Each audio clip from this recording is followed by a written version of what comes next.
So welcome to this little video. I haven't really done any videos on my classic car that I'm restoring. I thought I'd just take the opportunity to do a little video on brake pipes. I've been restoring this car for a while now, and during the lockdown I've managed to finish quite a lot of the fiddly little jobs, and the idea is I want to get the body which is above me down onto the chassis here.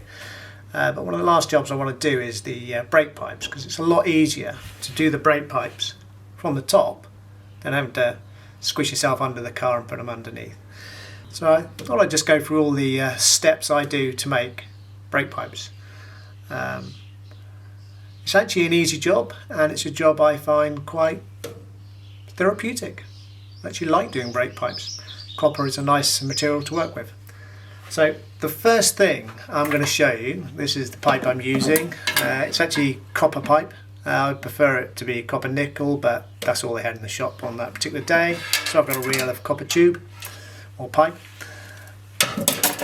To cut the tube, I would strongly advise you get a proper cutter. The reason being, if you use a junior hacksaw, you're going to get lots of filings everywhere, and it's going to be a rough cut, and you're going to have to then smooth the end and take out the burrs and so on.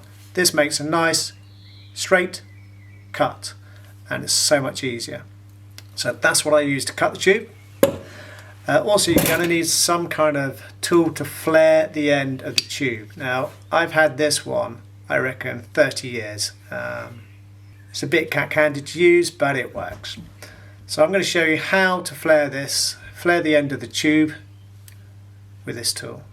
I'll also show you the two different types of flare and the two different types of fittings you can have on the end of the tube. So I'm going to zoom in on this one I'm doing here, just to show you how to use the tool, and then I'll do a demonstration of the other type. So I've zoomed in. Here's the piece of tube I now need to flare the end. So the second thing, that's after cutting it nice and flush, is don't forget to put the fitting on. If you forget to put the fitting on, you'll have to remake the whole end again. So I've put that fitting on. In this case, it is a male fitting. Most times you're going to need a male fitting. I'm actually doing the slave at this end of the wheel. You can you see the slave in the background? I don't know if you can. Not quite. No, you can't quite see it. So slide the fitting on. Then for my case, I'm using this tool. So the way you use this tool,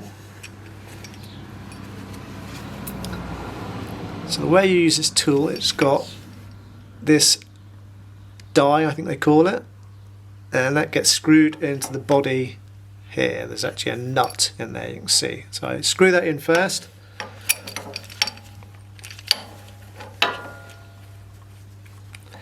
You see this collar here? That should be flush with the body here. I've learnt a trick, and that's don't quite go flush yet. So that's step one of this tool. You then get a grease, special grease, and you should put that on the end of the tube or on the end of the die. So I preferred putting it on the end of the pipe.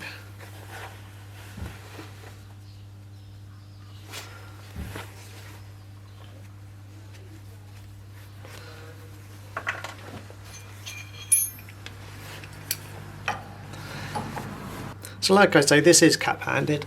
I've undone these two, so the whole body will come apart. There's cap-handed. There you go, it comes apart, and you need to slide the tube in there.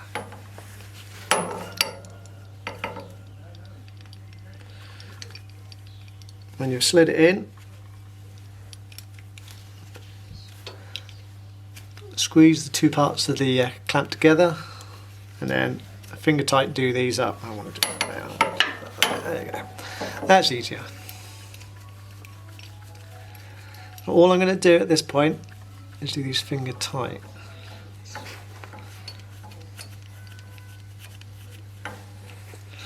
Right, with it finger tight, I'm now going to continue screwing that in, and at the same time I'm doing that, I should be able to see and feel the tube coming out, and I can. So that means it's located nicely. Make that flush with the body. There you go. That's my starting point. So now I can tighten these two up. Thank you. So when you tighten these up, you are actually crushing the tube slowly. By the way, this is the point of no return at this stage. If you haven't put your fitting on, you need to do it.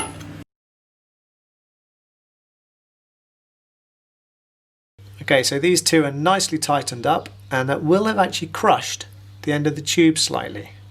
That's no bad thing, because it actually work hardens the piece of copper and makes it stronger. So the next thing to do on this tool is to tighten this nut until you feel it going tight, until it resists itself basically. So I've actually put the handle, can you can see, let's zoom out a bit. I've actually rested the handle on the trailing arm. I'm just tightening it up. Let's do it from underneath and you can see what I'm doing.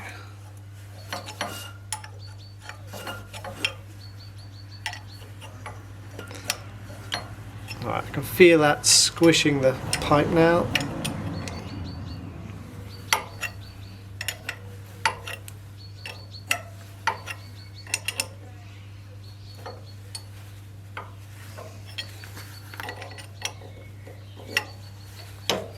Still going though.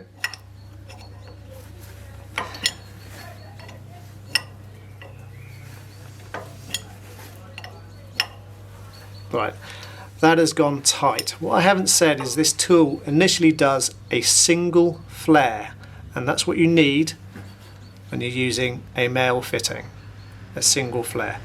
So once you've screwed this fully in and it's come across resistance, you then need to back this off, undo these, and that is that single flare completed.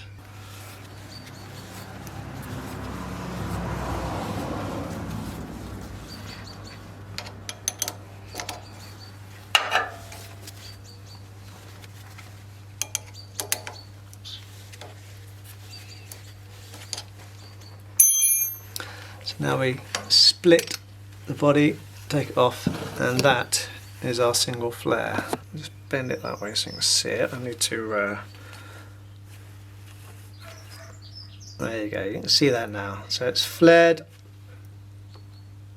the end of the tube.